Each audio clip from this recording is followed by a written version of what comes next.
Hay mujeres que pasan años soñando con tener hijos, y luego están las mujeres como Yolanda Cárdenas, mujeres que escuchan de un médico una sola frase capaz de destruir una vida entera: usted nunca podrá ser madre. Su esposo la abandonó, su madre murió, y cuando creyó que ya no quedaba nada por salvar, tomó una vieja maleta y caminó hasta una hacienda perdida en el valle de Mezquital. Lo que encontró allí cambiaría para siempre el destino de 4 personas. Los niños que habían dejado de sonreír, un hombre que llevaba años muriéndose en silencio, y una familia rota que nadie sabía cómo reconstruir.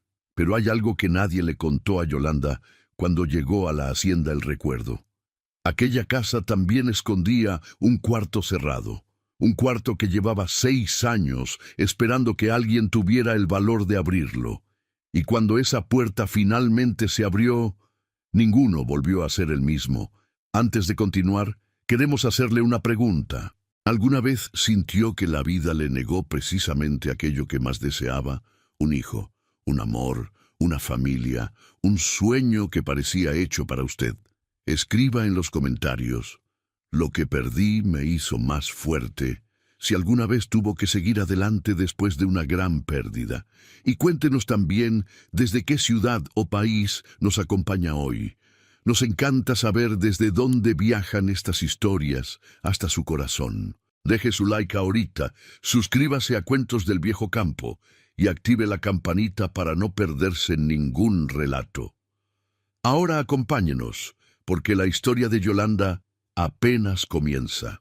Había una fotografía en el cuarto de su madre, encima de la cómoda de madera oscura que olía a alcanfor y tiempo viejo, donde Yolanda aparecía de niña sosteniendo una muñeca de trapo con las 2 manos, apretándola contra el pecho como quien abraza algo que sabe fugitivo.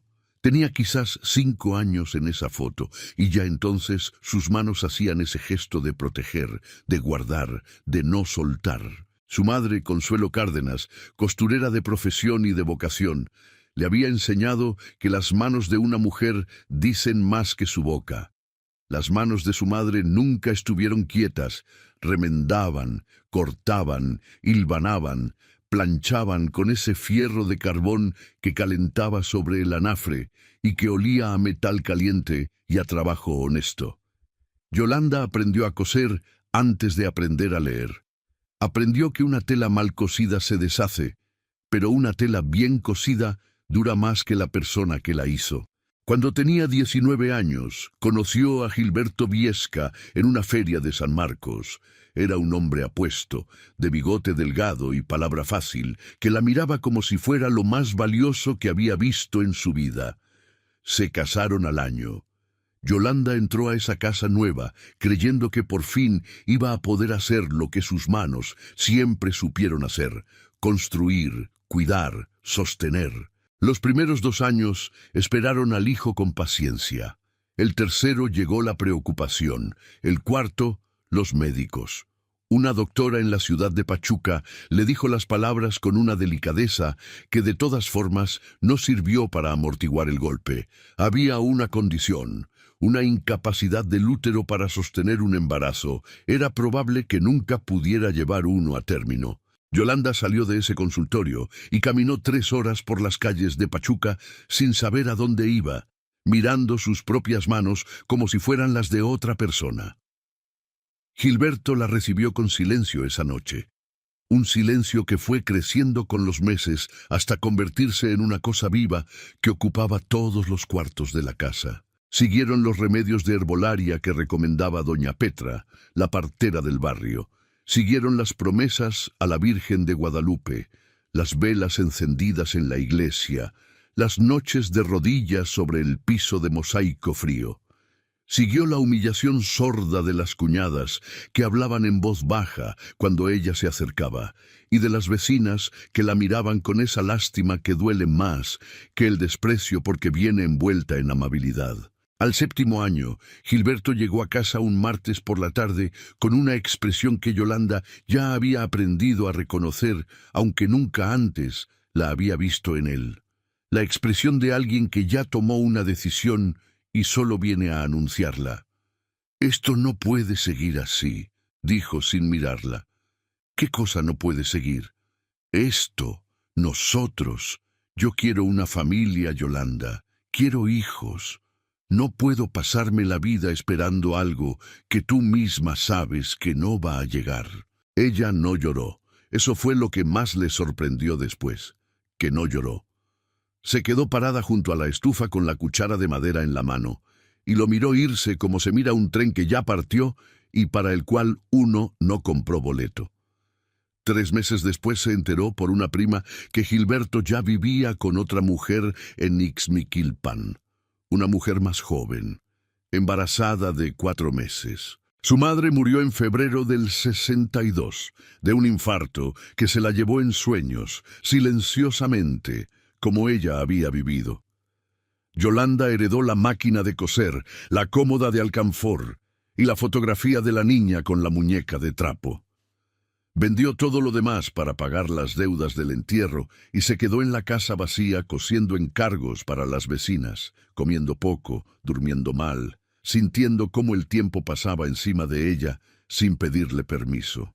Fue en esas semanas de silencio absoluto cuando doña Celia pasó por su puerta. Era una partera de edad imprecisa, con manos grandes y voz ronca, que conocía a media región por el simple hecho de haber estado presente en la llegada de media región al mundo. Le habló de la hacienda El Recuerdo con esa naturalidad con que la gente del campo habla de las cosas importantes.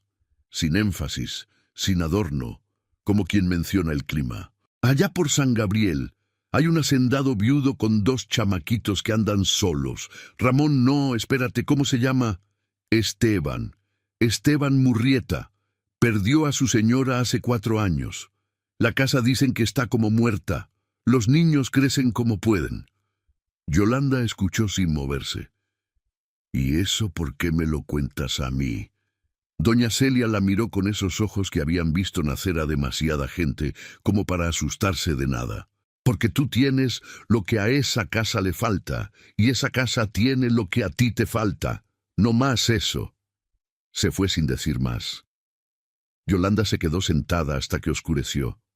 Luego fue al cuarto de su madre, abrió la cómoda y sacó la fotografía de la niña con la muñeca de trapo. La sostuvo un momento con las 2 manos, luego la metió en la maleta cuarteada junto con sus cosas y se puso a caminar. La hacienda. El recuerdo se veía desde el último recodo del camino como algo que hubiera sido grande y que el tiempo había ido encogiendo poco a poco. No era ruina, no exactamente, pero tenía esa expresión de los lugares donde la voluntad humana dejó de pelear contra el abandono y simplemente firmó una tregua. Las bardas de piedra seguían en pie, sólidas y anchas como debían ser, con su mampostería de roca de río bien asentada. Los corrales tenían sus postes y sus alambres, y en ellos había ganado que pastaba quieto en la tarde. El casco principal, con su fachada de cantera color ocre, mantenía la estructura que debió de ser imponente en los tiempos de su construcción. Los arcos del corredor, las ventanas altas, la puerta grande de madera oscura que miraba al camino como una cara sin expresión. Pero los macetones del portal estaban vacíos, con la tierra reseca y grisácea de quien no ha recibido agua ni atención en demasiado tiempo. Los arcos del corredor sostenían una bugambilia muerta que nadie había podado ni arrancado, con sus ramas secas cruzadas como dedos de una mano olvidada.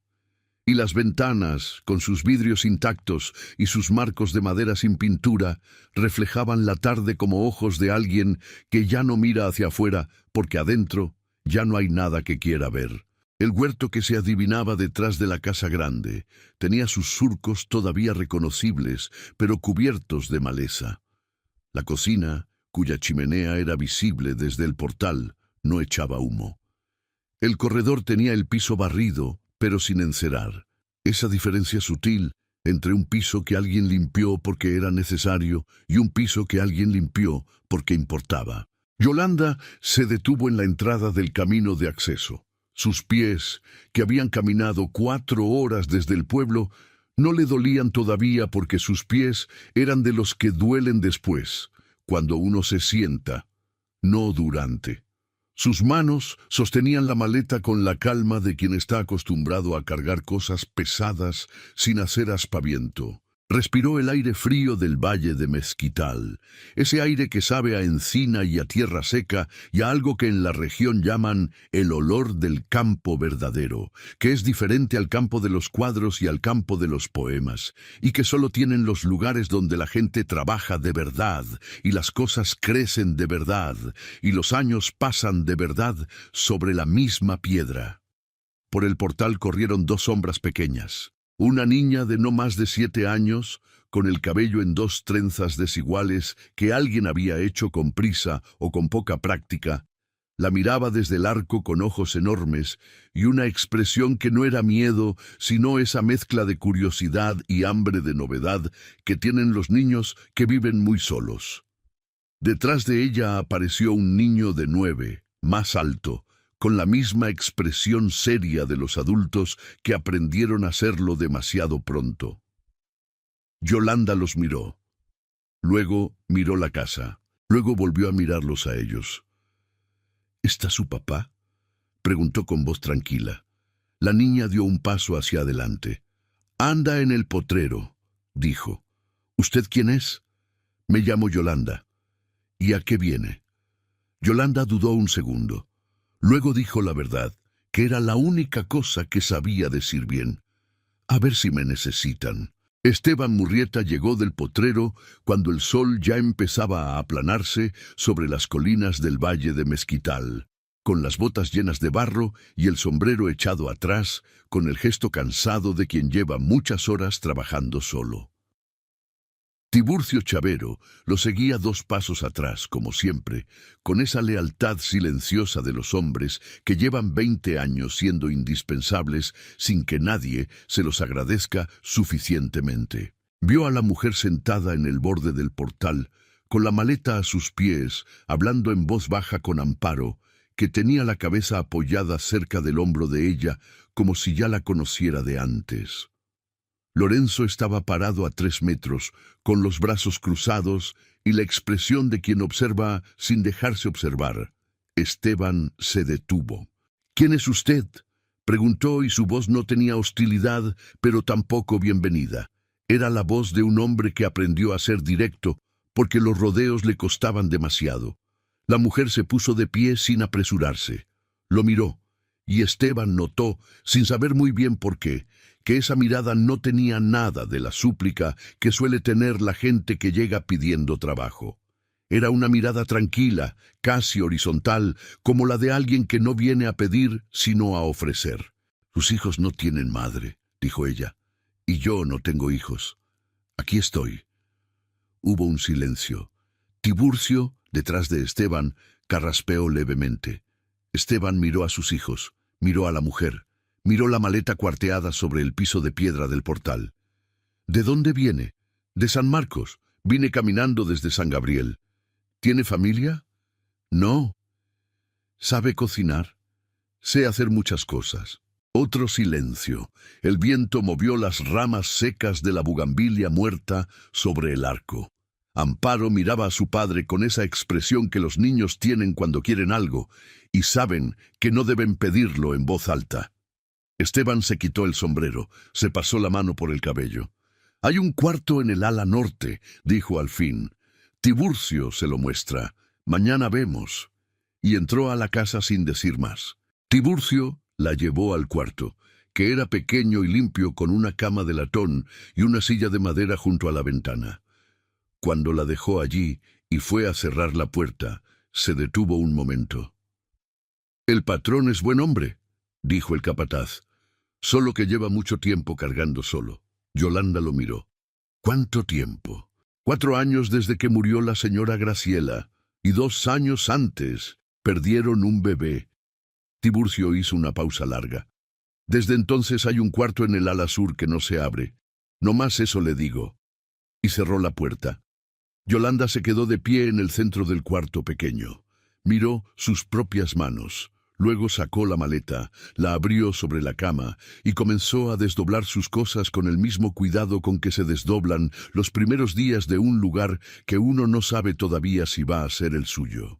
La primera semana, Yolanda no preguntó nada. Eso fue lo primero que desconcertó a Tiburcio Chavero, que llevaba 20 años en la hacienda El Recuerdo y había visto llegar y irse a varias mujeres que vinieron a trabajar después de la muerte de la señora Graciela. Todas llegaban con preguntas, que si el patrón era exigente, que si los niños eran difíciles, que si había que pedir permiso para salir al pueblo. Yolanda no preguntó nada de eso. Lo que hizo fue observar. Observó la cocina durante media hora el primer día, caminando despacio por el espacio, tocando las ollas de barro colgadas en la pared, abriendo los cajones con cuidado, viendo qué había y qué faltaba. Luego encendió el fogón y preparó el desayuno con lo que encontró. Frijoles bayos que dejó hervir a fuego lento con epazote, tortillas que ella misma palmeó sobre el comal y un té de hierbabuena para los niños que puso en jarritos de barro pintado que encontró en el fondo de un aparador. Amparo apareció en la puerta de la cocina a los 10 minutos, atraída por el olor. Lorenzo llegó 5 minutos después y se quedó parado en el umbral como si la entrada a la cocina fuera un territorio que había que negociar. ¿Quieren desayunar?, preguntó Yolanda sin voltear. Sí, dijo Amparo. Lorenzo no dijo nada, pero se sentó. Cuando Esteban entró a la cocina esa mañana, se encontró con algo que no había encontrado en 4 años. Sus hijos, desayunando juntos en la mesa de la cocina, con jarros de té de hierbabuena y tortillas calientes, en silencio, pero presentes, sin el aire hueco de los que comen solos, aunque estén acompañados. Se sirvió café del que encontró en la cafetera y salió sin decir nada. Pero Tiburcio, que lo conocía bien, notó que esa mañana tardó un momento más de lo usual antes de cruzar el portal hacia los corrales. El segundo día, Yolanda limpió el corredor. No era una tarea urgente. La casa tenía otras urgencias más visibles: el piso del comedor, con su capa de polvo fino, las ventanas oscurecidas por el tiempo, la ropa de los niños con sus costuras rotas que nadie había remendado. Pero Yolanda empezó por el corredor porque fue lo primero que vio al llegar, y porque entendió instintivamente que los corredores de las haciendas son el alma visible de la casa, el lugar donde la vida exterior y la vida interior se encuentran, y que un corredor descuidado es un corredor que ya no espera a nadie. Barrió primero. Luego fregó las baldosas de cantera con un trapo húmedo que olía a jabón de lavadero. Arrancó los restos de la bugambilia muerta del arco, dejando al descubierto la planta viva que crecía debajo, trepando por la piedra con esa obstinación callada de las cosas que sobreviven sin que nadie las cuide. La podó con las tijeras de costura que llevaba en su maleta, porque no encontró otras, y ató las ramas nuevas al arco con tiras de tela vieja. Doña Benigna Salinas llegó esa mañana, como llegaba cada semana desde hacía 4 años, a traerle al patrón un queso de rancho que fabricaba su familia en las colinas. Era una mujer de 70 años largos, con el cabello blanco recogido en un chongo apretado y manos que parecían hechas de madera añeja y que tenía la autoridad silenciosa de quienes han visto suficiente para no escandalizarse de nada. Se detuvo al ver a Yolanda en el corredor. «¿Quién eres tú?», preguntó, pero sin aspereza, con la curiosidad directa de quien tiene derecho a preguntar. «Yolanda Cárdenas. Llegué antes de ayer». Doña Benigna la estudió de arriba a abajo con esa mirada que no juzga sino que registra. «¿Te contrató el patrón?». Dijo que vería. La mujer vieja soltó una risa corta, seca, que no era burla, sino reconocimiento. «Lleva 4 años viendo. No ha contratado a nadie que dure más de 2 semanas». «Yo no me voy a ir», dijo Yolanda. Doña Benigna la miró un momento más. Luego asintió, como quien recibe una información y la archiva en el lugar correcto. «Bien», dijo, y entró a dejar el queso. La primera cena en que Esteban Murrieta comió sin prisa fue la del viernes de esa primera semana. Yolanda Había preparado un caldo de res con verduras del huerto, que encontró abandonado detrás de la cocina con suficientes plantas todavía vivas para servir de algo. Había hecho también arroz rojo y frijoles charros con trozos de tocino que Tiburcio consiguió en el mercado del pueblo. La mesa del comedor, que había estado cubierta con un mantel sucio durante quién sabe cuánto tiempo, tenía ahora el mantel lavado y planchado que encontró doblado en el fondo de un cajón, con sus flores bordadas en hilo azul que alguien había cosido con paciencia y que nadie había usado en mucho tiempo. Esteban se sentó, miró la mesa, miró el mantel. No dijo nada. Pero Yolanda, desde la cocina, lo observó de reojo y vio cómo sus manos, antes de servirse, se quedaron quietas un momento sobre el borde de la mesa, como si la superficie familiar de ese mantel bordado fuera algo que necesitaba ser reconocido antes de poder pasar. Lorenzo comió esa noche con menos prisa que los días anteriores. Amparo le preguntó a Yolanda cómo se llamaban las flores bordadas en el mantel. «No sé cómo se llaman», dijo Yolanda, «pero son bonitas». «Las bordó mi mamá», dijo Amparo. Yolanda no respondió enseguida. Luego dijo, «Entonces son más bonitas todavía». Esteban dejó de comer un segundo. Luego siguió. La primera cena fue el corredor. El corredor fue la bugambilia. La bugambilia fue el mantel. El mantel fue la cena. Y la cena fue el principio de una cosa que ninguno de los dos hubiera podido nombrar todavía, pero que Tiburcio Chavero observaba desde su lugar en el mundo con la paciencia de los que han aprendido a esperar que la tierra haga su trabajo. Pasaron los días de octubre con esa lentitud dorada que tiene el otoño en el valle de Mezquital, cuando el aire ya trae frío por las mañanas, pero el sol del mediodía todavía calienta las piedras de la hacienda. Yolanda fue haciendo cosas sin pedirle permiso a nadie.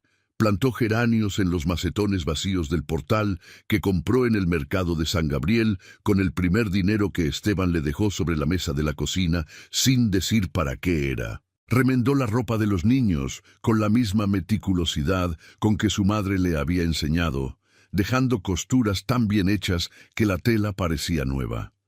Organizó el cuarto de costura que había junto a la cocina, que estaba lleno de cajas con hilos enredados y telas viejas, y lo convirtió en el lugar donde se sentaba por las tardes cuando los niños hacían la tarea. Amparo empezó a hacer la tarea junto a ella. Lorenzo continuaba en su habitación, pero Yolanda notó que la puerta ya no estaba cerrada del todo. El primer domingo que Yolanda fue al mercado de San Gabriel con Amparo, la niña le tomó la mano en el camino sin pedirle permiso. No fue un gesto dramático. Amparo iba mirando los lados del camino de tierra, señalando los sabinos viejos que crecían junto a la acequia y preguntando si Yolanda sabía cómo se llamaban los pájaros grises que andaban entre las ramas. En algún momento, sin que ninguna de las dos lo decidiera conscientemente, la mano chica de Amparo encontró la mano de Yolanda y se quedó allí, como si hubiera estado buscando ese lugar desde hacía tiempo. Yolanda apretó suavemente los dedos. El mercado de San Gabriel de las Encinas era pequeño, como todos los mercados de los pueblos pequeños. 20 puestos bajo toldos de lona que olían a chile seco y a canela y a la humedad de las verduras frescas que llegaban desde los huertos de los alrededores. Había mujeres envueltas en rebozos azules, vendiendo quelites y epazote. Había un hombre viejo que ofrecía quesos blancos sobre una tabla de madera. Había niños corriendo entre los puestos con la energía inagotable de quienes todavía no saben que el cansancio existe. Amparo conocía a todo el mundo, o todo el mundo la conocía a ella, que era lo mismo. «¡Amparo!», gritó una niña del otro lado del mercado. «¡Concha!», gritó Amparo, y antes de que Yolanda pudiera decir nada, ya iba corriendo a reunirse con su amiga.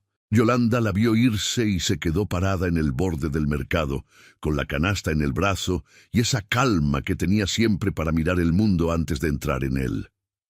«Usted es la que está en la hacienda del señor Murrieta, ¿verdad?». La pregunta vino de una mujer de mediana edad que vendía geranios y begonias en el puesto más cercano. Tenía cara de curiosidad sin malicia, que es el tipo de curiosidad más honesto, aunque no siempre el más cómodo. Sí, dijo Yolanda. ¿Y cómo están los niños? La Amparo y el Lorenzo. Bien. Creciendo. La mujer asintió. Bueno que alguien los esté atendiendo. La muerte de la señora Graciela los dejó muy solos. Y el señor Esteban, pues es buen hombre, pero se encogió de hombros. Los hombres solos no saben hacer todo. Nadie sabe hacer todo solo, dijo Yolanda. La mujer la miró un momento con más atención, como si recalibrara algo. Tiene razón, dijo. ¿Quiere geranios? Tengo unos muy bonitos, de ese rojo oscuro que resiste bien el frío. Sí, dijo Yolanda, los que tenga. Compró 6 macetas. También compró epazote y chile ancho y canela y piloncillo y una bolsa de frijoles bayos que eran mejores que los que había en la despensa de la hacienda. Amparo reapareció a su lado cuando ya iba a pagar, con las mejillas rojas por la carrera y una hoja de papel en la mano donde su amiga Concha le había dibujado algo. «Mire», le dijo a Yolanda mostrándole el papel, «es la hacienda. Concha dice que su mamá dice que la hacienda ahora ya tiene flores otra vez». Yolanda miró el dibujo. Una casa con arcos, y en los arcos unas manchas rojas que eran, evidentemente, los geranios del portal. «¿Le gusta?», preguntó Amparo. «Mucho», dijo Yolanda, y era verdad. En el camino de regreso, con la canasta llena y las macetas de geranio envueltas en periódico viejo bajo el brazo, Amparo volvió a tomar la mano de Yolanda. Esta vez sin ningún pretexto, solo porque sí. Y Yolanda dejó que la tuviera todo el camino hasta la hacienda. Esteban Murrieta la observó por primera vez de verdad un martes de la segunda semana. Había salido antes del amanecer a revisar el ganado en el potrero del norte, y al regresar al mediodía, antes de que ella lo viera, se detuvo en el umbral del portal y la miró. Yolanda estaba en el patio trasero de la hacienda, junto al huerto que había empezado a rescatar, inclinada sobre un surco con las manos en la tierra, sacando hierbas malas con una paciencia que no parecía tener prisa. Tenía el delantal atado a la cintura y el cabello recogido con un listón rojo que Amparo le había pedido prestado sin que Yolanda lo supiera todavía. Sus manos se movían en la tierra con una familiaridad que era al mismo tiempo trabajo y conversación, como si la tierra fuera algo que se escucha antes de decidir qué sembrar. Amparo estaba sentada en una piedra cercana, mirándola trabajar con esa concentración silenciosa que tienen los niños cuando alguien hace algo que les parece misterioso y necesario. Esteban observó durante un minuto sin moverse. Vio cómo sus manos tocaban la tierra, vio la postura recta de su espalda que no cedía aunque estuviera agachada, vio a su hija junto a ella con la expresión más relajada que había tenido en meses. Pensó, sin querer pensar, en Graciela, no con la culpa habitual que sentía cuando algo le recordaba a su esposa, sino con una claridad nueva y extraña. Graciela había muerto, y eso era un hecho del mundo tan permanente como las colinas del valle de Mezquital. Pero sus hijos seguían vivos, y esta mujer que tenía las manos en la tierra de su huerto no era una sustitución de nada, era algo diferente que él todavía no sabía nombrar. Sintió algo que tampoco supo nombrar bien. No era gratitud exactamente, aunque había gratitud. No era atracción, aunque quizás había algo de eso también, enterrado tan profundo que ni él mismo podía verlo con claridad. Era más parecido al reconocimiento, como cuando uno regresa a un lugar después de mucho tiempo y algo en ese lugar dice, aquí, esto es aquí. Entró a la casa antes de que ella lo viera. Pero esa tarde, cuando Tiburcio le preguntó si la señora se iba a quedar de manera definitiva, Esteban tardó más de lo usual en responder. «Que se quede», dijo al fin. «Permanente, permanente». Y no agregó nada más. Tiburcio no preguntó más tampoco. Solo asintió con la cara de quien ya lo sabía desde hace rato y solo estaba esperando que el otro se diera cuenta. Lorenzo Murrieta era un niño de 9 años, con la mirada de alguien que aprendió que las cosas buenas no duran. Su madre había muerto de repente, sin aviso, sin despedida, en la cocina de la casa mientras él estaba en el patio jugando con una honda. Eso era lo que más lo atormentaba, que estaba jugando, que mientras su madre se caía en la cocina, él estaba intentando pegarle a una lata con una piedra. Desde entonces había construido a su alrededor una muralla invisible que todos en la hacienda respetaban por instinto. Esteban, que tampoco sabía bien cómo manejar su propio dolor, menos sabía cómo tocar el de su hijo. Tiburcio lo trataba con la misma seriedad que trataría a un hombre, porque era la única manera que conocía de mostrar respeto, y Amparo lo adoraba con esa devoción silenciosa de las hermanas menores que perdonan todo. Yolanda no intentó derribar la muralla. Lo que hizo fue colocarse cerca de ella sin pedir entrada. Un lunes de noviembre, mientras cosía junto a la mesa del cuarto de costura, Lorenzo pasó por el corredor con la vista fija en el piso, como solía caminar. «Lorenzo», dijo Yolanda sin levantar los ojos de la tela. Él se detuvo. «¿Sabes qué día se pone la ofrenda en San Gabriel?» Una pausa. «El 1 de noviembre», dijo Lorenzo. «¿Y aquí en la hacienda se pone?» Otro silencio, más largo. «Antes sí», dijo el niño, y su voz tuvo un filo que no era enojo, sino algo más delicado que el enojo. «¿Le gustaría que se pusiera este año?» Lorenzo la miró por primera vez de frente. No respondió, pero tampoco siguió caminando. Yolanda bajó los ojos a la tela otra vez. «Si me dice qué le gustaba a su mamá, puedo ayudar», dijo, con la misma voz tranquila con que había dicho todo desde que llegó. Lorenzo se quedó parado todavía un momento.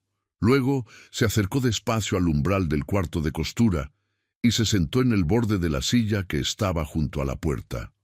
«Le gustaban los cempasúchiles», dijo, «y el atole de guayaba, y las gorditas de maíz con queso». Yolanda asintió cosiendo. «Bien, mañana vamos al mercado». La ofrenda para Graciela Murrieta se puso el 1 de noviembre con cempasúchiles comprados en el mercado de San Gabriel. Un jarrito de atole de guayaba hecho esa mañana por Yolanda, con indicaciones de Lorenzo que recordaba el sabor exacto, gorditas de maíz con queso blanco y una fotografía que Amparo sacó del cajón de su cuarto, donde la guardaba porque en el resto de la casa ya no había fotos de su madre. Esteban entró al corredor cuando la ofrenda ya estaba lista y se quedó parado mirándola un tiempo que no era posible medir. Lorenzo estaba de pie a su lado. Amparo sostenía una veladora encendida con las 2 manos. Yolanda estaba en la cocina, al fondo del corredor, terminando de limpiar los utensilios del atole, deliberadamente lejos, deliberadamente fuera del cuadro. Tiburcio la encontró allí esa tarde, sentada junto al fogón apagado, mirando sus propias manos. «Hizo usted bien», dijo el viejo capataz. Yolanda no respondió enseguida. «Ella los quería mucho», dijo al fin. «Se nota en los niños». «Sí, era buena señora». Un silencio. «¿Y usted?», preguntó Tiburcio, con esa directez de los hombres de campo que no aprenden a rodear las preguntas importantes. Yolanda lo miró. «¿Yo qué? ¿A quién le pone ofrenda usted?» Ella se quedó callada. Luego, muy despacio, sacó de la bolsa del delantal la fotografía que cargaba siempre consigo. La niña de 5 años, con la muñeca de trapo, apretando contra el pecho, algo que nunca iba a soltar. «A esta niña», dijo. Tiburcio la miró sin entender del todo, pero tuvo la sabiduría de no preguntar más. Noviembre fue el mes en que la hacienda El Recuerdo empezó a recordar lo que había sido. No fue un cambio dramático, fue una acumulación de cosas pequeñas que juntas hacían una cosa grande. Los geranios del portal florecieron en rojo intenso contra la cantera ocre de la fachada. La cocina recuperó sus olores: chile ancho, canela, epazote, masa fresca. Los corredores, antes resonantes de silencio, empezaron a tener el rumor bajo de la vida doméstica. El sonido de las sillas arrastrándose, de los platos siendo colocados, de una voz que llama a otra en un tono que no es urgencia, sino simplemente presencia. Amparo volvió a jugar. Eso fue lo que Tiburcio le dijo a doña Benigna cuando ella llegó con su queso de rancho semanal y preguntó cómo iban las cosas. Y fue exactamente lo correcto de decir, porque Amparo llevaba 2 años sin jugar de verdad, sin ese juego libre y descuidado que tienen los niños que se sienten seguros, sino solo con ese entretenimiento mecánico de quien pasa el tiempo porque no sabe qué más hacer. Ahora corría por el patio persiguiendo a los zanates negros que se robaban el maíz del huerto. Ahora le pedía a Yolanda que le enseñara a coser y se enojaba cuando el hilo se enredaba. Ahora dormía con la puerta de su cuarto abierta. Lorenzo tardó más. Lorenzo siempre tardaba más. Pero Yolanda podía verlo, en las mañanas, asomarse a la cocina antes de que creyera que alguien lo estaba mirando, y aspirar el olor del desayuno con algo en la cara que era casi, algo parecido a la tranquilidad. Esteban, por su parte, había empezado a cenar en la mesa, no solo a servirse y salir, que era lo que hacía antes, a sentarse, a quedarse los 15 o 20 minutos que dura una cena sin que nadie tenga prisa, a responder las preguntas de Amparo sobre el ganado y los sembradíos con esa paciencia que tiene el padre que recuerda que sus hijos todavía necesitan escucharlo. Una noche, al terminar la cena, cuando Amparo y Lorenzo ya se habían ido a sus cuartos, Esteban se quedó sentado con la taza de café entre las manos y dijo sin preámbulo: «¿Por qué se fue de San Marcos?» Yolanda recogía los platos. Se detuvo un segundo, porque ya no había razón para quedarme. «¿Y aquí sí la hay?» Ella lo miró.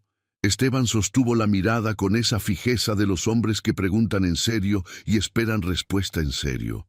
«Eso todavía lo estoy viendo», dijo Yolanda. Esteban asintió, tomó su café, y esa fue toda la conversación. Pero esa noche, por primera vez en mucho tiempo, tardó en apagar la lámpara de su cuarto. Hubo una noche, 3 días después de la ofrenda, en que Esteban no pudo dormir. No era la primera vez. Desde la muerte de Graciela había noches así.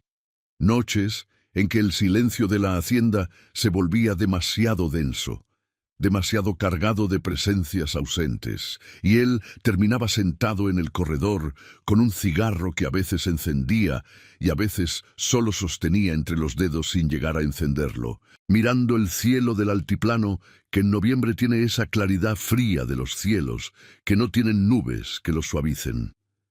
Esa noche, cuando salió al corredor a la 1 de la madrugada, encontró la cocina con luz. Se detuvo. Caminó hacia la puerta y miró adentro sin hacer ruido. Yolanda estaba en la mesa de la cocina, a la luz de la lámpara de petróleo, bordando.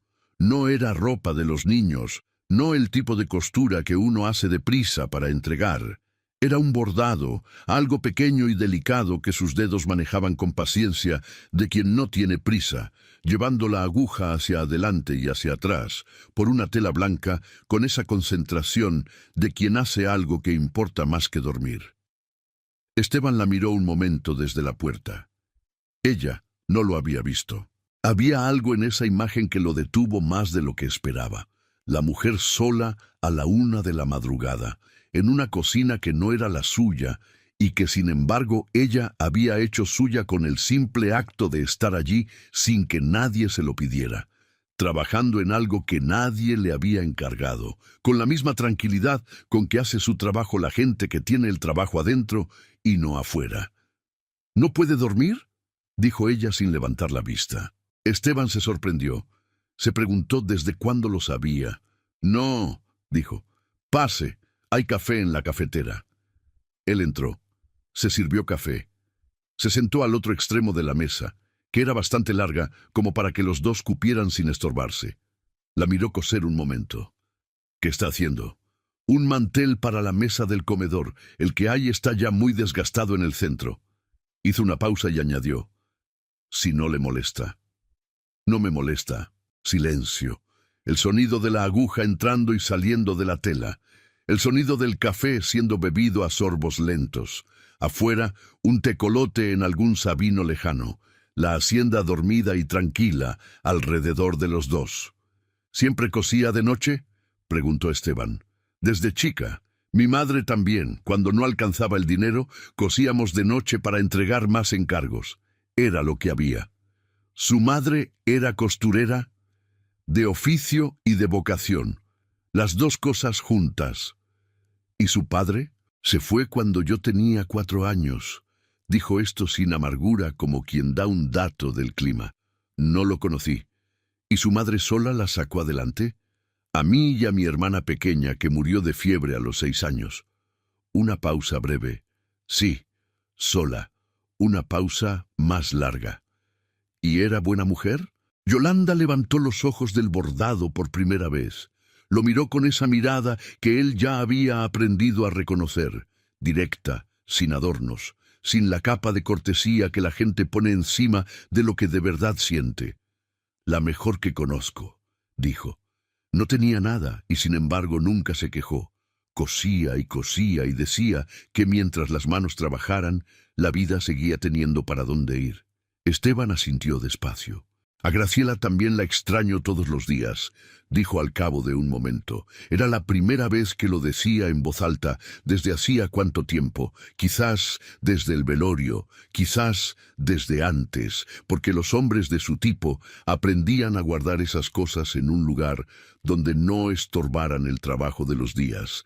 Yolanda no dijo nada, solo cosió, y eso fue exactamente lo correcto, no decir nada. No consolarlo con frases que habrían sido educadas pero vacías, no llenar el espacio con palabras prestadas, solo seguir cosiendo, que era su manera de decir que escuchaba, que estaba allí, que lo que él decía tenía peso suficiente para no necesitar respuesta inmediata.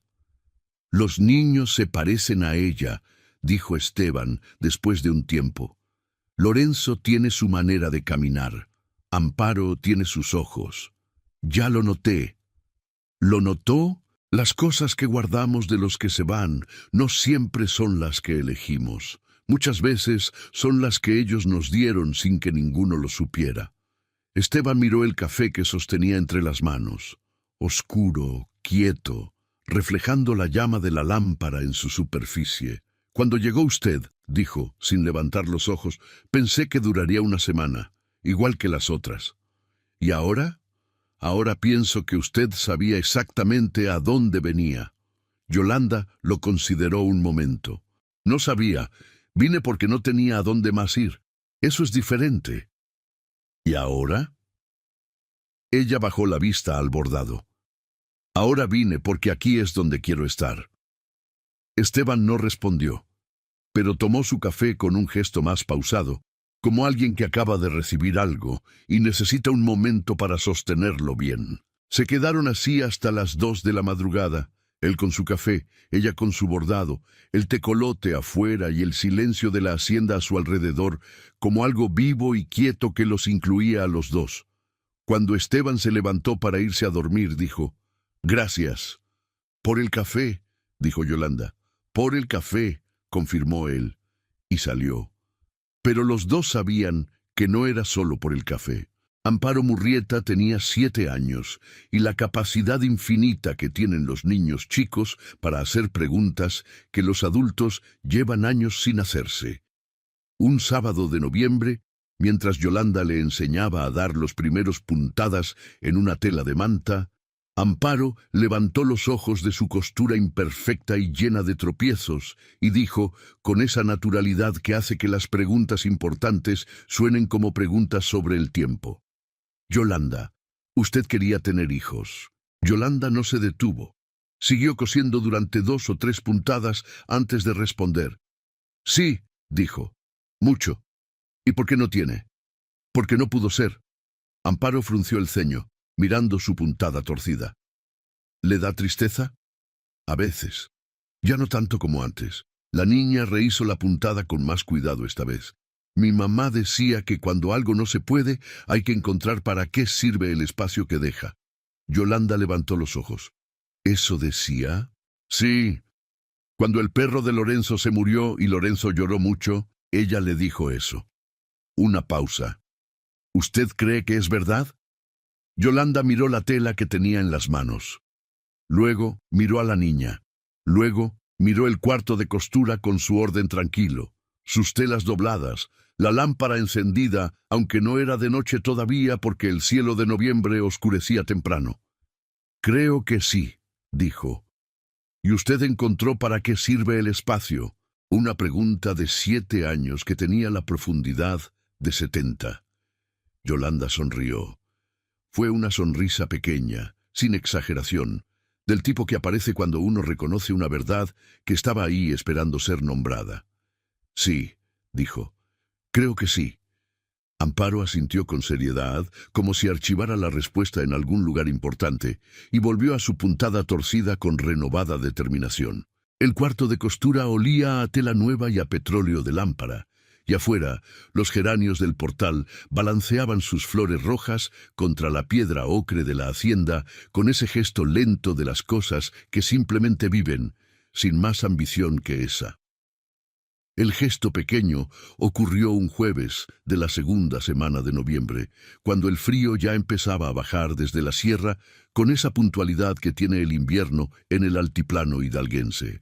Yolanda estaba en el patio remendando el arnés de uno de los caballos de trabajo, una tarea que nadie le había pedido, pero que ella había visto necesaria cuando revisó el estado del equipo de la hacienda.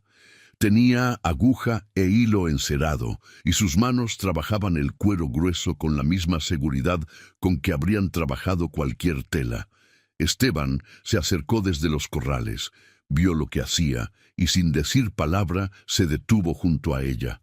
Observó sus manos un momento.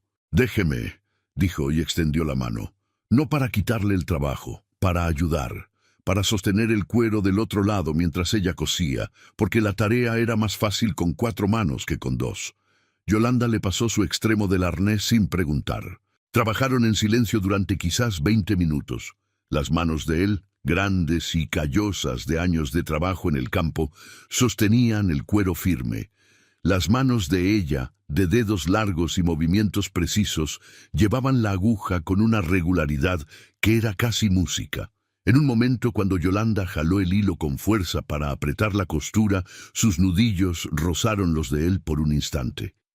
Ninguno de los dos lo mencionó, pero el narrador puede decir lo que los dos sintieron, una cosa pequeña y eléctrica que recorrió los dedos de ambos y que por un instante hizo que el patio de la hacienda, con sus piedras frías y su cielo gris de noviembre, tuviera la temperatura exacta de un lugar habitado. El tipo de calor que no viene del sol, sino de la presencia de alguien que está exactamente donde debe estar. Esteban soltó el cuero cuando Yolanda terminó la última costura. «Bien hecho», dijo. Yolanda no respondió enseguida. Miró la costura del arnés, recta y apretada, tan bien hecha que no se notaría después. «Las costuras que se ven son las que están mal», dijo. «Las que están bien hechas no se notan, solo sostienen». Esteban la miró un segundo con esa expresión de quien acaba de escuchar algo sencillo que de alguna manera también habla de otra cosa. «Mi madre decía eso», dijo Yolanda casi para sí misma. Era sabia su madre. Sí, Esteban se fue. Yolanda se quedó mirando el arnés reparado. Luego miró sus propias manos. Luego metió la aguja en el alfiletero con un movimiento lento, como quien guarda algo frágil que no quiere perder. Diciembre llegó a la hacienda el recuerdo, con su olor a ocote y a tierra fría, y con él llegaron los rumores. En San Gabriel de las Encinas, los pueblos pequeños tienen oídos largos y bocas que trabajan sin parar. La presencia de una mujer joven y sola en la hacienda del viudo Murrieta era demasiado interesante para dejarse pasar. Las comadres de la iglesia la miraban de reojo cuando Yolanda iba al mercado del domingo con Amparo. Los hombres del billar donde Tiburcio tomaba su copa de los sábados hacían comentarios que él escuchaba con cara de piedra y luego no repetía. La señora Refugio Palomares, esposa de uno de los propietarios de tierra más importantes de la región, fue la primera en decirlo en voz alta, en el atrio de la iglesia, después de la misa del segundo domingo de Adviento, con ese volumen que no es susurro, pero tampoco declaración, ese volumen calculado para que lo escuche exactamente la gente que debe escucharlo. Pues quién sabe qué andará buscando esa mujer en casa del señor Murrieta. Una mujer sin familia, sin historia, que llega sola. Pues uno se imagina. La señora Palomares no terminó la frase. No necesitaba. Tres de las señoras que la escuchaban asintieron con la cabeza con esa velocidad de los que esperaban que alguien dijera lo que todos estaban pensando. Yolanda escuchó. Estaba a 4 metros, ayudando a Amparo a acomodarse el rebozo. No se dio vuelta, no cambió la expresión. Amparo sí escuchó, y Amparo tenía 7 años, y los 7 años no saben todavía guardar las cosas en el lugar donde duelen menos. ¿Qué busca usted, Yolanda?, le preguntó esa tarde, con esa directez infantil que es la única forma de honestidad absoluta. Yolanda la miró. Estar donde me necesiten, Amparo. ¿Y aquí la necesitamos? Eso me parece que sí. La niña pensó un momento. Yo sí la necesito, dijo. Lorenzo también, aunque no lo diga. ¿Y mi papá? Se detuvo. Tu papá también tiene sus propias maneras, dijo Yolanda. Amparo asintió, seria. ¿Y usted se va a quedar aunque digan cosas? Yolanda le acomodó una trenza. Me voy a quedar. Lorenzo explotó un martes de diciembre. Fue después de la escuela, cuando pasó junto al pozo del patio y escuchó a 2 de los jornaleros temporales hablar entre ellos. No alcanzó a oír todo, pero lo que oyó fue suficiente. El nombre de su madre, el nombre de Yolanda, y una comparación que no necesita repetirse aquí, porque el daño no estaba en las palabras, sino en la intención. Entró a la cocina donde Yolanda preparaba la cena y se quedó parado en el umbral, con las manos apretadas y la mandíbula tensa, con esa tensión de los niños que quieren llorar y no se permiten hacerlo. Usted no puede ser nuestra mamá, dijo, y su voz salió rota pero firme. Yolanda bajó el fuego del fogón. Se volvió hacia él. No, dijo, no soy su mamá. Entonces, ¿qué es usted? Soy Yolanda, la que cocina y cose y cuida esta casa. Eso es todo. ¿Y por qué está aquí? Ella lo miró un momento. Luego dijo, porque su mamá ya no está, y eso es una tristeza muy grande que nadie puede remediar. Pero una casa donde los niños no tienen quien los cuide tampoco es justo, Lorenzo. Y yo necesitaba un lugar donde mis manos sirvieran de algo.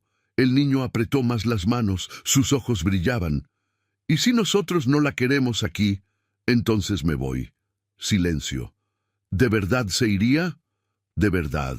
Lorenzo la miró un tiempo largo, luego dijo con esa voz pequeña que aparece cuando los niños se quedan sin argumentos y solo les queda la verdad. No quiero que se vaya. Yolanda no se acercó, no lo abrazó, solo dijo, entonces, aquí estoy. Y volvió al fogón. Lorenzo se fue sin decir nada más, pero esa noche cenó en la mesa con su padre y su hermana. Y después de la cena, se quedó un rato en el corredor sin motivo aparente, simplemente sentado, simplemente presente, como si la casa hubiera recuperado un cuarto que llevaba tiempo sin usar. Fue Tiburcio quien le contó a Esteban lo que había pasado con Lorenzo. No todo, solo lo suficiente.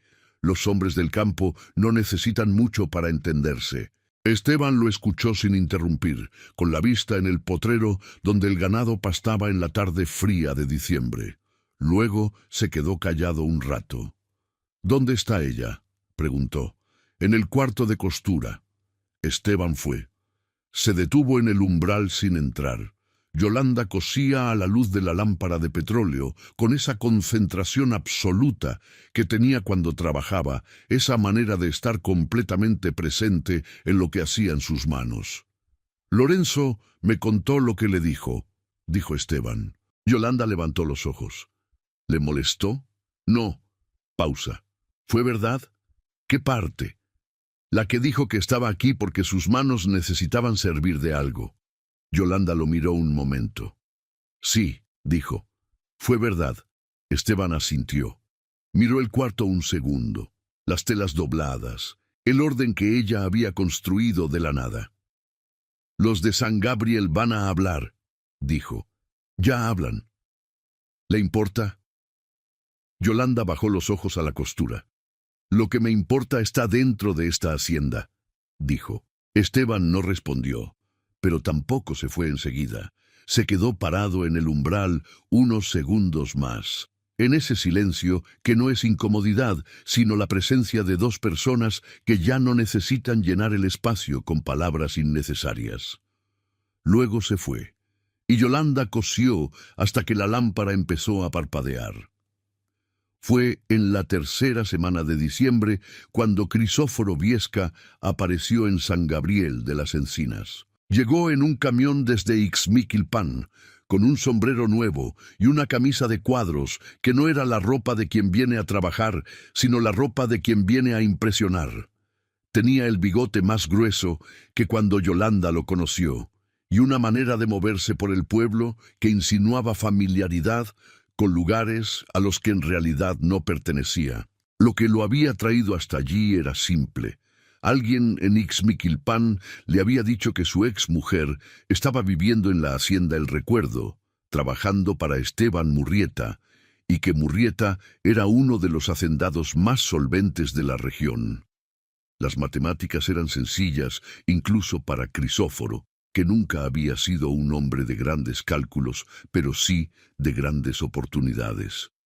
Llegó a la hacienda un miércoles por la mañana, cuando Esteban ya había salido al campo. Yolanda lo vio llegar desde el corredor y se quedó quieta como se quedan quietos los animales que reconocen un peligro antiguo. «Yolanda», dijo él con esa voz de cuando quería convencer, esa voz de mercado que ella había aprendido a no creerle. «Qué bueno encontrarte». «¿Qué quieres, Gilberto?» «Gilberto no, Crisóforo, como siempre. Oye, pues vine a verte, a ver cómo estás. Ya pasó mucho tiempo». «¿Cómo está tu mujer?», preguntó Yolanda. Una pausa. Pues eso no funcionó. Ya sabes cómo son esas cosas». «No», dijo Yolanda. «No sé. Yo no dejé a nadie». Crisóforo sonrió con esa sonrisa que antes le había funcionado y que ahora no llegaba a ninguna parte. «Mira, Yolanda, vengo a hablar en serio. Las cosas entre nosotros no terminaron bien, ya lo sé, pero somos gente casada. La iglesia... Nos divorciamos por lo civil». «Pues sí, pero...» «¿Qué quieres, Crisóforo?», repitió Yolanda, y esta vez su voz era tan plana y tan directa que hasta él entendió que los rodeos no iban a servir. «Quiero que regreses, que arreglemos las cosas. Ya ves que aquí estás como sirvienta de un señor que ni siquiera te da tu lugar. Me voy a quedar aquí». «Yolanda, escúchame». «No, Crisóforo, escúchame tú». Él se calló. Algo en el tono de ella, algo que no había escuchado en los 7 años que habían estado juntos, hizo que se callara. «Me dejaste porque no podía darte hijos. Dijiste que querías una familia, pues te fuiste a buscarla y supongo que no resultó como esperabas». Una pausa breve. «Eso no es mi problema. Pero lo que sí me importa decirte es esto. Yo no soy un escalón. No vine a esta hacienda para usarla de nada. Vine porque tenía algo que dar y aquí había algo que recibir. Eso es todo». Crisóforo cambió el peso de un pie al otro. «Mira, no te estoy pidiendo nada raro, solo que seamos razonables. Tú aquí, yo soy tu marido. Si hablamos con el señor Murrieta, ya no eres mi marido. Lo fuiste, ya no. Por la iglesia, ya lo aclaramos». Yolanda lo miró directo. «Tienes que irte ahora, y si vuelves a esta propiedad sin que te hayan invitado, le aviso al patrón». En la cara de Crisóforo apareció lo que siempre aparecía cuando no conseguía lo que quería.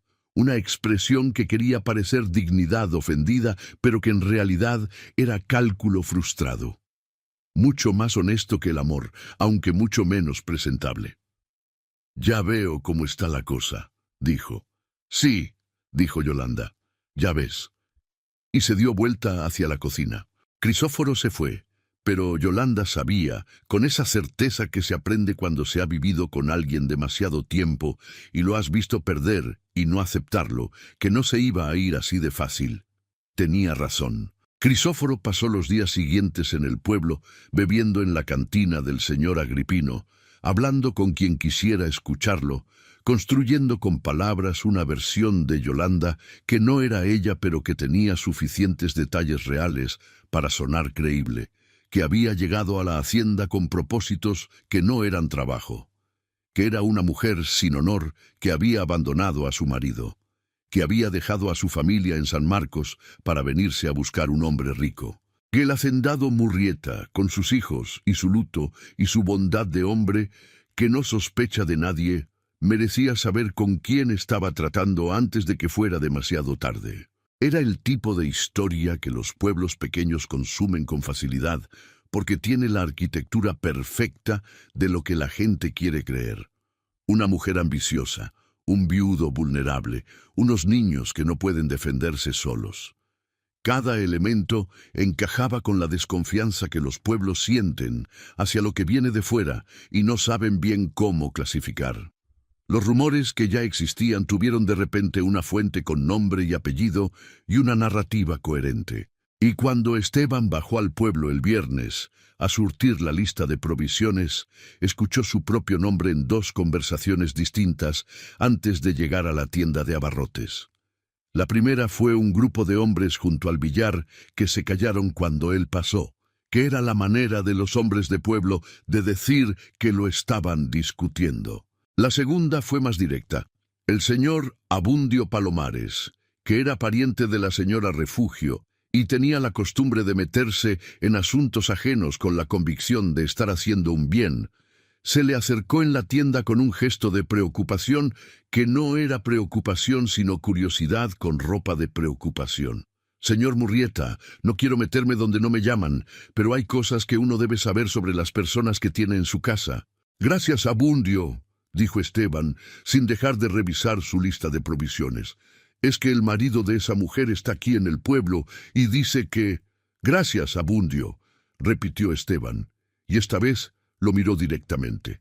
Abundio entendió que la conversación había terminado.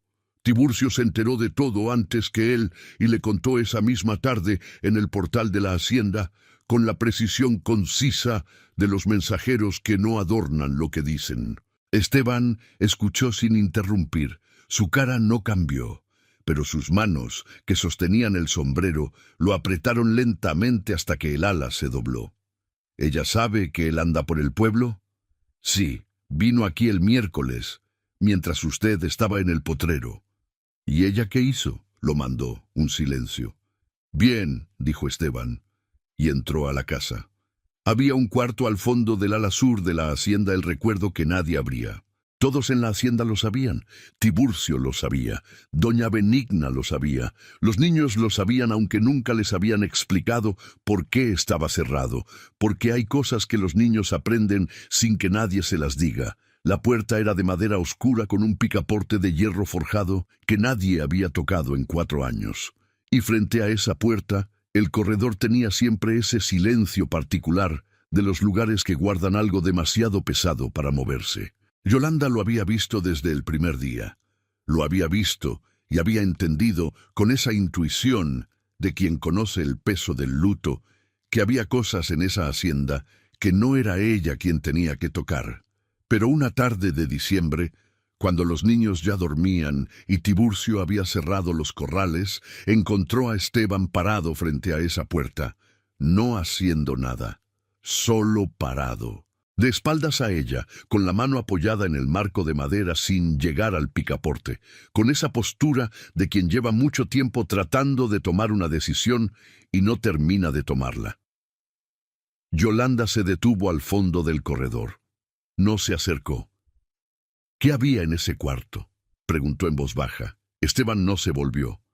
Un silencio largo, tan largo que Yolanda pensó que no iba a responder. «Un bebé», dijo al fin, y su voz sonó como algo que se rompe muy adentro, con ese sonido que no es llanto, sino el sonido anterior al llanto, ese sonido que solo hacen las cosas que llevan demasiado tiempo sin romperse. Antes de que Graciela muriera, perdimos un bebé. Nació sin vida. Ella lo preparó todo. El cuarto, la cunita, la ropa, todo estaba listo. Yolanda no dijo nada. Cuando Graciela murió no pude. No pude entrar a quitarlo todo. No pude entrar a dejarlo todo. Nomás cerré la puerta. Otro silencio. ¿Cuánto tiempo lleva cerrada?, preguntó Yolanda. 6 años. El bebé se perdió 6 años antes que ella. Yolanda caminó despacio por el corredor hasta quedar junto a él. No demasiado cerca, solo cerca. A mí también me dijeron que no podía tener hijos, dijo ella. Esteban se volvió a mirarla, y en su cara, por primera vez desde que ella llegó, había algo que no era la máscara del hacendado, ni la armadura del viudo, sino simplemente el rostro de un hombre que acaba de entender que la persona que tiene enfrente sabe de qué está hablando. ¿Por eso se fue su marido? Sí, un silencio diferente. Un silencio que no era vacío, sino lleno de 2 pérdidas que se reconocían sin necesidad de explicarse. Eso no estuvo bien, dijo Esteban. No, pero ya fue. Él miró la puerta otra vez. ¿Me ayudaría?, preguntó. Yolanda lo miró. ¿A qué? A abrir este cuarto. Ella asintió, y Esteban puso la mano en el picaporte. El cuarto tenía una cunita de madera pintada de blanco junto a la ventana, con un edredón de tela bordada, doblado con cuidado encima, como si alguien hubiera pensado que iba a ser usado al día siguiente y lo hubiera dejado así. Había un armario pequeño con ropa doblada que olía a tiempo detenido, a lavanda seca y a algo más difícil de nombrar, que es el olor de las cosas que esperan, sin saber que ya no hay nadie esperándolas. Había una silla de mecedora junto a la ventana, donde alguien pensó que se sentaría a amamantar, a mecer, a cantar canciones de cuna mientras afuera el valle de Mezquital oscurecía despacio. Había una imagen de la Virgen de Guadalupe colgada en la pared, y debajo de la imagen un pequeño ramo de flores secas que habían sido puestas allí hace tanto tiempo que ya eran polvo con forma, memoria sin color. En el alféizar de la ventana había un objeto pequeño que Yolanda no había visto al principio. Un sonajero de madera pintado con colores que habían perdido su brillo, pero que todavía podían adivinarse. Alguien lo había puesto allí para que el bebé lo viera al despertar, para que los colores fueran lo primero que encontraran sus ojos recién llegados al mundo. El bebé nunca llegó, pero el sonajero siguió allí, esperando con esa paciencia de los objetos que no saben que su historia ya terminó. Esteban se quedó parado en el umbral sin entrar. Yolanda sí entró. Caminó despacio hasta la cunita. Puso la mano en la madera pintada de blanco con un gesto que no era invasión, sino contacto honesto, como se toca algo sagrado. Luego sacó de la bolsa del delantal la fotografía que siempre cargaba consigo. La niña de 5 años con la muñeca de trapo, apretando contra el pecho algo que no iba a soltar aunque pudiera.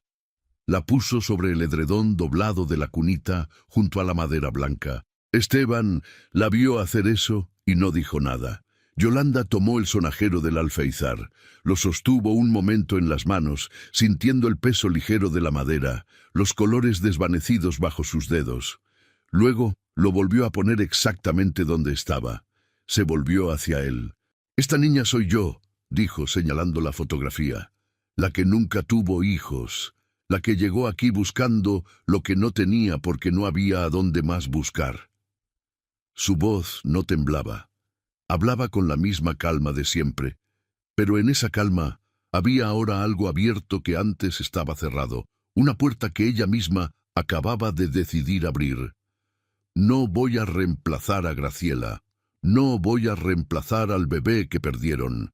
No voy a ser la madre de Lorenzo y Amparo, porque ellos ya tienen madre aunque no esté, pero puedo estar aquí, puedo cuidar esta casa, puedo cuidar a esos niños, y puedo estar aquí con usted, si usted me lo permite».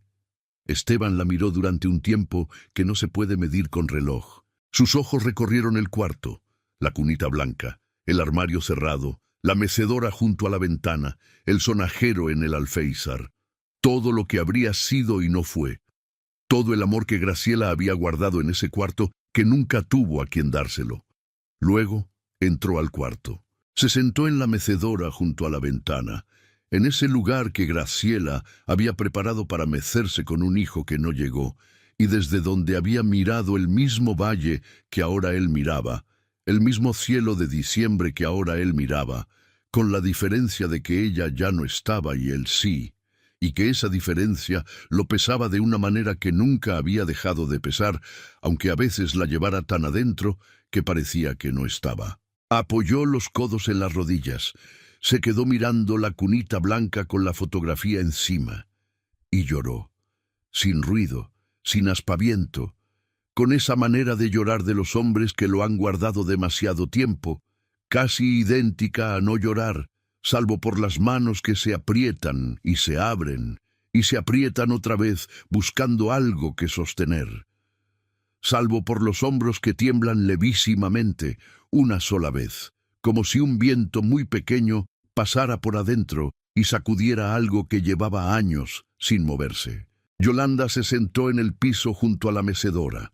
No lo tocó, no habló, solo estuvo allí, en ese cuarto que llevaba 6 años, esperando que alguien tuviera el valor de abrirlo, y dejó que el silencio hiciera su trabajo, que el dolor hiciera su trabajo, que las dos pérdidas que estaban en ese cuarto, la de ella y la de él, se reconocieran sin necesidad de presentaciones. Afuera, el viento de diciembre movía las encinas de San Gabriel con ese sonido que tiene el campo en invierno, ese sonido que es simultáneamente soledad y compañía, que dice que todo termina y que todo también, de alguna manera que no siempre se entiende, pero que siempre se siente, continúa. Doña Benigna llegó a la hacienda al día siguiente por la mañana con su queso de rancho como todos los viernes, y encontró a Tiburcio en el portal con una expresión que no era su expresión habitual. ¿Qué pasó?, preguntó. Abrieron el cuarto, dijo el viejo capataz. Doña Benigna se quedó quieta un momento. Luego asintió muy despacio, como quien recibe la confirmación de algo que ya sabía, pero que necesitaba oír en voz alta. ¿Están bien? Sí. ¿Y los niños? Durmieron toda la noche. Los dos. Doña Benigna dejó el queso en el portal y se sentó en el banco de piedra junto a los macetones de geranio rojo.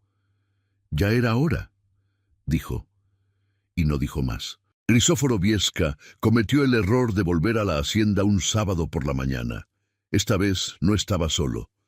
Traía consigo a un hombre de San Gabriel de nombre Abundio, que era pariente lejano de la señora Palomares, y que tenía reputación de meterse en asuntos ajenos con la excusa de que le importaba el bien de la comunidad. Los dos llegaron caminando por el camino de acceso con esa formalidad calculada de quien cree que el número da autoridad. Era el último sábado antes de Navidad, y en la hacienda había movimiento. Tiburcio en los corrales, los niños en el patio, Yolanda en la cocina. Esteban estaba en el despacho revisando los libros de cuentas. Tiburcio fue el primero en verlos. «Patrón», dijo asomando la cabeza al despacho. «El señor Viesca, con Abundio Palomares». Esteban cerró el libro, se puso de pie, salió al portal con esa manera de caminar que tenía cuando estaba decidido a algo, con los pasos seguros y las manos sueltas y la espalda recta de quien no viene a negociar, sino a decir algo que ya está dicho por dentro. Crisóforo lo vio llegar y adoptó esa postura conciliadora que usan los que quieren parecer razonables antes de pedir algo irrazonable. «Buenos días tenga usted, señor Murrieta. Venimos a hablar sobre...» «Ya sé a qué vienen», dijo Esteban. Una pausa. «Mire, señor Murrieta, entendemos que usted necesita ayuda en la casa, pues con los niños y todo, pero el pueblo tiene sus preocupaciones. Una mujer sin familia, sin referencias...» «Yolanda Cárdenas tiene mi referencia», dijo Esteban, y su voz era baja, pero tenía el peso de algo que no admite discusión. «Señor Murrieta, el caso es que su exmarido, que está aquí presente, dice que ella... Lo que Viesca diga sobre ella no me interesa». Crisóforo abrió la boca. Con todo respeto, señor, yo soy su marido ante Dios y... Ya no, dijo Esteban. Por la iglesia, Viesca, una sola palabra, con ese peso que tienen las palabras de los hombres que no las desperdician. Crisóforo se calló. Esteban lo miró directamente a los ojos durante un segundo que pareció más largo de lo que fue. Esta es mi hacienda, dijo. Esta es mi casa, y Yolanda Cárdenas es parte de ella. Si vuelve a pisar este camino sin que yo lo haya invitado, voy a tener que hablar con el presidente municipal. ¿Entendió? Silencio. Abundio. Palomares tosió. Señor Murrieta, solo queríamos... Buenos días, dijo Esteban. Y se dio vuelta. Entró a la casa. Detrás de él, en el corredor, Lorenzo estaba parado junto a la columna con los brazos cruzados y la cara seria, habiendo escuchado todo. Tiburcio, desde los corrales, vio irse a los dos hombres por el camino sin que ninguno de los dos dijera nada. Doña Benigna, que había llegado mientras todo eso pasaba, y que había estado de pie junto al portal, escuchando con esa serenidad de quien no se sorprende de nada, esperó a que los pasos de los dos hombres desaparecieran por el camino de tierra. Luego entró a la cocina donde Yolanda seguía parada junto al fogón, con las manos apoyadas en el borde de la estufa y la espalda tensa, habiendo escuchado todo desde allí adentro. Se sentó en la silla junto a la mesa. «Esa es la manera de este hombre», dijo doña Benigna, no con palabras bonitas, con hechos, igual que su padre y que su abuelo. Cuando Esteban Murrieta dice que algo es suyo, lo dice una sola vez. Yolanda la miró. «No soy de nadie», dijo. Doña Benigna asintió. «Eso lo sé, pero tú sí sabes bien de quién quieres ser». Se puso de pie, recogió su rebozo y antes de salir dijo lo que llevaba semanas sin decir, esa frase corta que guardaba para el momento exacto. «Y él también lo sabe ya. Lo que sigue es que se lo digan». Y salió. Yolanda salió de la cocina al corredor. Esteban estaba al fondo, junto a la puerta del despacho, con la mano en el marco y la vista al frente. Lorenzo ya no estaba. El viento de diciembre movía los geranios del portal con una suavidad que contrastaba con todo lo que había pasado esa mañana. Las encinas del camino de acceso estaban quietas. El cielo sobre el valle de Mezquital tenía ese azul de invierno que es más frío que el azul de verano, pero también más claro. Esteban se volvió cuando escuchó sus pasos. La miró. Yolanda lo miró. «No tenía que hacer eso», dijo ella. «Sí tenía. Eso le va a traer más problemas con el pueblo. Que traiga». Un silencio. Esteban. Yolanda. La manera en que dijo su nombre era nueva. No era la manera de los primeros días, cuando era apenas un nombre que había que saber para funcionar. Era la manera de quien ha aprendido que un nombre es un lugar, y que ese lugar ahora le importa. «¿Qué quiere usted?», preguntó Yolanda, y era la pregunta más honesta que había hecho desde que llegó. Esteban bajó la mano del marco. Caminó hacia ella. Se detuvo a un paso. «Quiero que esta casa tenga lo que le faltaba», dijo, «y que usted tenga lo que le faltaba a usted. Si le parece bien quedarse aquí, que se quede, no como empleada». «¿Cómo qué?». Esteban la miró con esa mirada directa que era la única que tenía. «Como lo que es, la mujer que hizo que esta hacienda volviera a respirar». Yolanda no respondió enseguida. Lo miró durante un tiempo en el que ambos estuvieron completamente quietos, con el viento moviéndoles apenas la ropa y el sol de diciembre poniendo luz sobre las piedras del corredor, y los geranios rojos del portal moviéndose levemente con ese movimiento constante y tranquilo de las cosas que simplemente viven. Pensó en el camino de 4 horas que había caminado desde San Gabriel con la maleta cuarteada. Pensó en doña Celia, que le había dicho las palabras sin énfasis. «Hay una hacienda donde falta lo que a ti te sobra». Pensó en la niña de la fotografía que había llevado consigo todo ese tiempo, sin saber del todo por qué, y que ahora estaba sobre el edredón de una cunita blanca en un cuarto que ya no estaba cerrado. Pensó en sus manos. en lo que sus manos habían hecho en esos 2 meses: cocinar, limpiar, sembrar, remendar, coser, plantar, consolar sin tocar, estar sin pedir, sostener sin apretar. Todo lo que sabían hacer, todo lo que habían estado esperando que alguien les permitiera hacer en el lugar correcto. «Eso va a tardar su tiempo», dijo ella al fin. «Tiempo tenemos. Los niños ya la eligieron. El pueblo va a hablar de todos modos. Siempre ha hablado». Otro silencio, más corto que el anterior, el tipo de silencio que precede a las cosas que ya se decidieron. «Yo no soy Graciela», dijo Yolanda. «No», dijo Esteban, «usted es Yolanda, y esta casa necesita a Yolanda». Ella lo miró un momento más. Luego, muy despacio, asintió. Y Esteban, que no era hombre de gestos fáciles, extendió la mano.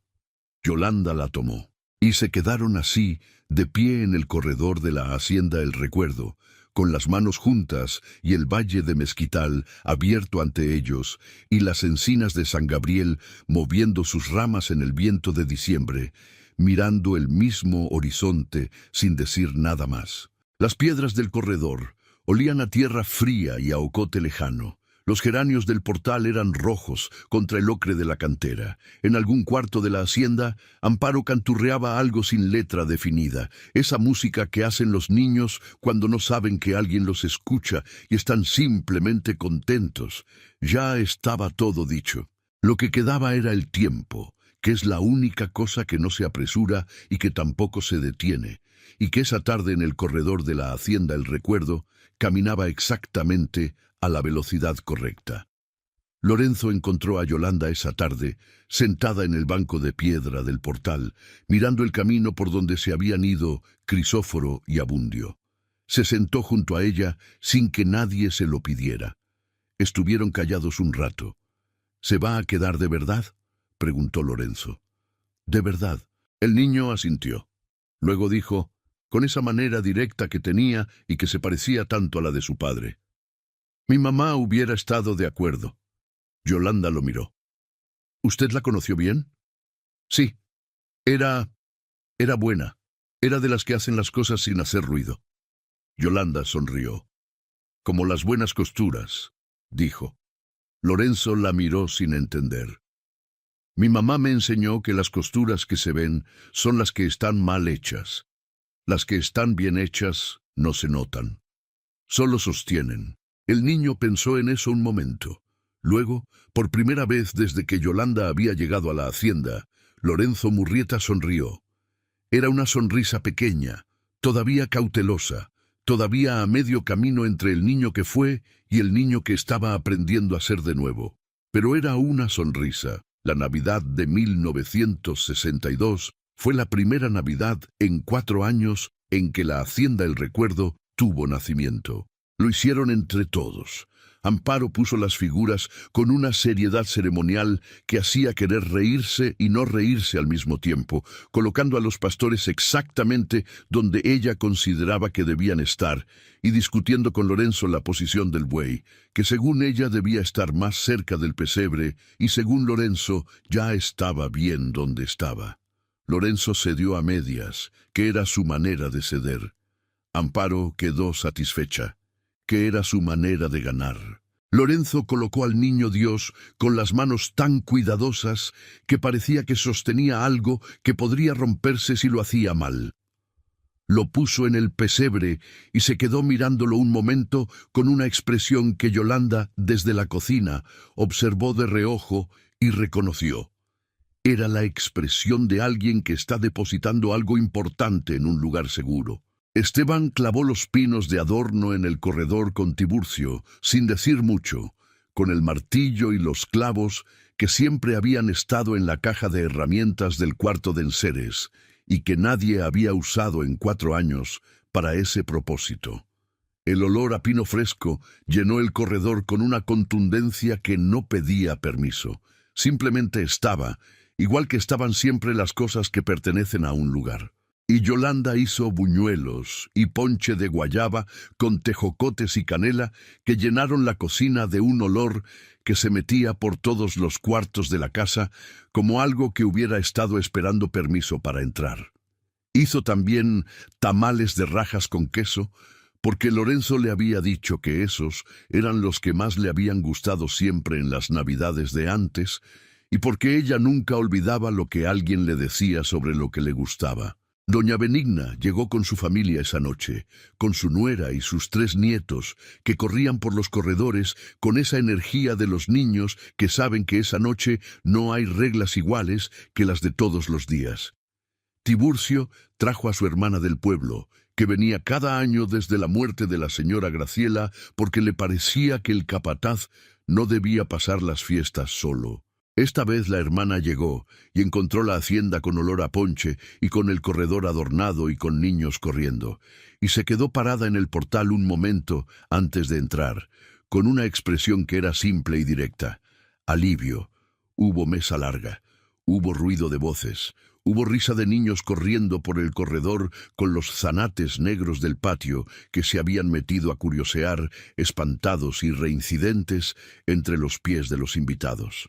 Esteban estaba sentado al fondo de la mesa mirando todo, con una expresión que Tiburcio le había visto pocas veces, y que el viejo capataz reconoció como la expresión de un hombre que finalmente está en el lugar donde debe estar. No la cara de quien está contento porque las cosas salieron bien en el trabajo, sino la cara de quien está contento porque adentro de su propia casa hay algo que vale la pena estar mirando. Amparo llegó corriendo y se subió de un salto a la silla de junto. ¿Está contento, papá?, preguntó con esa directez que los niños chicos tienen para preguntar lo que los grandes fingen no necesitar saber. Esteban la miró.